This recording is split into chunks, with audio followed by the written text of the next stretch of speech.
ফেসবুকে অনেক সময় অনেক ধরনের কমেন্ট করে ফেলি বিভিন্ন ধরনের পোস্টে। পরবর্তীতে মনে হয় কমেন্টটা ডিলিট করে দিলে ভালো হতো। তো চলুন কীভাবে এই কাজটি করবেন দেখাই আপনাদের। প্রথমে চলে যাবেন ফেসবুকে যাওয়ার পর আপনি আপনার প্রোফাইলে ক্লিক করবেন। এরপর দেখতে পারবেন সেটিংয়ে ক্লিক করবেন। সেটিংয়ে ক্লিক করার পর উপরে সার্চ নামক একটা অপশন দেখবেন। এখানে আপনি সার্চ করবেন অ্যাক্টিভিটি লগ। দেখবেন অ্যাক্টিভিটি লগ চলে আসছে, এবার এটাই প্রবেশ করবেন। প্রবেশ করার পর একটু নিচেই দেখতে পারবেন এখানে কয়েকটা অপশন আছে, এগুলো কিন্তু টানা যায়, এগুলো টেনে দেখবেন কমেন্ট আসলে কোথায় লেখা আছে। তারপর এই যে দেখতে পাচ্ছেন ইওর কমেন্ট, এইখানে একটা ক্লিক করবেন। এইখানে ক্লিক করার পরে মূলত আপনি দেখতে পারবেন আপনি ফেসবুকে কখন কার পোস্টে কী ধরনের কমেন্ট করেছিলেন।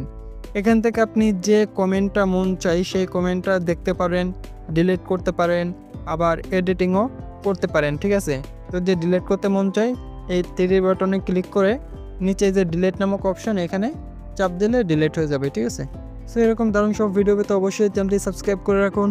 দেখা হচ্ছে নতুন কোনো ভিডিওতে নতুন কোনো টপিক নিয়ে। আল্লাহ হাফেজ।